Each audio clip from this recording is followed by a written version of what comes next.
Hello everyone, ಇವತ್ತು different and ಹೆಲ್ತಿಯಾಗಿರೋ ಸೂಪ್ನ ಮಾಡೋಣ ಬನ್ನಿ. ಈ ಸೂಪ್ನ ಬಟರ್ನಟ್ ಸ್ಕ್ವಾಶಿಂದ ಮಾಡೋದು. ಇದು ಕುಂಬಳಕಾಯಿ ಫ್ಯಾಮಿಲಿಗೆ ಸೇರಿದ್ದು. ಇದು ಕುಂಬಳಕಾಯಿಗಿನ್ನ ಸ್ವೀಟಾಗಿರುತ್ತೆ. ಈ ಸೂಪ್ ತುಂಬ ಕಡಿಮೆ ಸಮಯದಲ್ಲಿ ಮಾಡ್ಬೋದು ಮತ್ತು ತುಂಬ ಸಿಂಪಲ್ ಇಂಗ್ರೀಡಿಯೆಂಟ್ಸ್ ಬೇಕಾಗುತ್ತೆ. ಸೊ ಬನ್ನಿ ಹೇಗೆ ಮಾಡೋದು ಅಂತ ನೋಡೋಣ. ನಾನು ಕುಕ್ಕರ್ಗೆ 2 ಟೀ ಸ್ಪೂನ್ ಅಷ್ಟು ಆಲಿವ್ ಆಯಿಲ್ ಹಾಕ್ಕೊಂಡಿದ್ದೀನಿ. ಆಲಿವ್ ಆಯಿಲ್ ಇಲ್ಲ ಅಂದರೆ ರೆಗ್ಯುಲರ್ ಆಯಿಲ್ ಕೂಡ ಯೂಸ್ ಮಾಡ್ಬೋದು. ಈರುಳ್ಳಿ ಚಿಕ್ಕದಾಗಿದ್ದರೆ ಇತ್ತು, ಅದಕ್ಕೋಸ್ಕರ ನಾನು 3 ಈರುಳ್ಳಿನ ಹಾಕ್ಕೊಂಡಿದ್ದೀನಿ ಇಲ್ಲಿ ರಫಾಗಿ ಕಟ್ ಮಾಡಿ.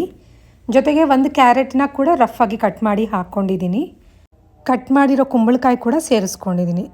ಸೊ ಇದನ್ನು ಮೀಡಿಯಮ್ ಫ್ಲೇಮ್ನಲ್ಲೇ ಇಟ್ಟು 2 ನಿಮಿಷದವರೆಗೂ ಫ್ರೈ ಮಾಡ್ಕೊಳ್ಳೋಣ. ಇವಾಗಿದು 2 ನಿಮಿಷ ಆಗಿದೆ. ಇದಕ್ಕೆ ನಾನು 3/4 ಟೀ ಸ್ಪೂನಷ್ಟು ಬ್ಲ್ಯಾಕ್ ಪೆಪ್ಪರ್ ಪೌಡ್ರ್ ಸೇರಿಸ್ಕೊತಾ ಇದ್ದೀನಿ. ಜೊತೆಗೆ ಅರ್ಧ ಸ್ಪೂನಷ್ಟು ಗಾರ್ಲಿಕ್ ಪೌಡ್ರ್ ಆ್ಯಡ್ ಮಾಡ್ಕೋತಾ ಇದ್ದೀನಿ. ಗಾರ್ಲಿಕ್ ಪೌಡ್ರ್ ಇಲ್ಲ ಅಂದರೆ ನೀವು ರೆಗ್ಯುಲರ್ ಗಾರ್ಲಿಕ್ ಕೂಡ ಆ್ಯಡ್ ಮಾಡ್ಕೋಬೋದು. ಸೊ ರುಚಿಗೆ ತಕ್ಕಷ್ಟು ಉಪ್ಪನ್ನು ಸೇರಿಸ್ಕೊಂಡು ಹೈ ಫ್ಲೇಮಲ್ಲಿ 1 ನಿಮಿಷ ಚೆನ್ನಾಗಿ ಹುರ್ಕೊಳ್ಳೋಣ. ಹುರ್ಕೊಂಡು ಆದಮೇಲೆ ಇದಕ್ಕೆ ನಾನು ಬಿಸಿನೀರು ಮಾಡ್ಕೊಂಡು ಇಟ್ಕೊಂಡಿದ್ದೀನಿ. ಸೊ ಬಿಸಿನೀರನ್ನ ಸೇರಿಸ್ಕೊಳ್ಳೋಣ. ನಾನಿಲ್ಲಿ 2 ಗ್ಲಾಸಷ್ಟು ಬಿಸಿನೀರನ್ನ ಸೇರಿಸ್ಕೊತಾ ಇದ್ದೀನಿ. ಸೊ ಇವಾಗ ಕುಕ್ಕರ್ನ ಮುಚ್ಚಿಬಿಟ್ಟು ನಾವು 3 ವಿಸಿಲ್ ಬರೆಸ್ಕೊಳ್ಳೋಣ ಮೀಡಿಯಮ್ ಫ್ಲೇಮ್ನಲ್ಲೇ.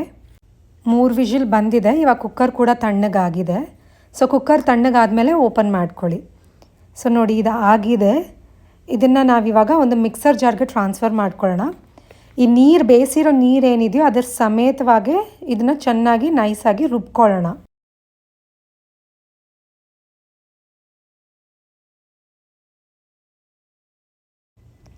ಇವಾಗ ಇದನ್ನು ನಾನು ನೈಸಾಗಿ ರುಬ್ಕೊಂಡಿದ್ದೀನಿ. ಸೊ ಇದನ್ನು ನಾನು ಒಂದು ಪ್ಯಾನ್ಗೆ ಸೇರಿಸ್ಕೊತಾ ಇದ್ದೀನಿ. ಕುಕ್ಕರಲ್ಲಿ ಮಿಕ್ಕಿರೋ ನೀರು ಕೂಡ ನಾವು ಇದಕ್ಕೆ ಸೇರಿಸ್ಕೊಳ್ಳೋಣ. ಫ್ಲೇಮ್ನ ನಾನು ಮೀಡಿಯಮ್ನಲ್ಲೇ ಇಟ್ಟಿದ್ದೀನಿ. ಸೊ ಇದನ್ನು ಚೆನ್ನಾಗಿ ಮಿಕ್ಸ್ ಮಾಡ್ಕೊಳ್ಳೋಣ.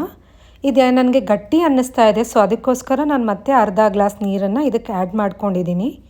ನೀವು ಕನ್ಸಿಸ್ಟೆನ್ಸಿ ನೋಡಿಕೊಂಡು ಅಡ್ಜಸ್ಟ್ ಮಾಡ್ಕೋಬೋದು. ಇವಾಗ ಫ್ರೆಶ್ ಕ್ರೀಮ್ನ ಆ್ಯಡ್ ಮಾಡ್ಕೊಳ್ಳೋಣ. ನಾನಿಲ್ಲಿ 3ರಿಂದ 4 ಟೇಬಲ್ ಸ್ಪೂನಷ್ಟು ಆ್ಯಡ್ ಮಾಡ್ಕೊಂಡಿದ್ದೀನಿ. ಇವಾಗ ಇದನ್ನು ಚೆನ್ನಾಗಿ ಮಿಕ್ಸ್ ಮಾಡ್ಕೊಳ್ಳೋಣ. ಇದು ರೆಡಿ ಆಗಿದೆ ಇವಾಗ.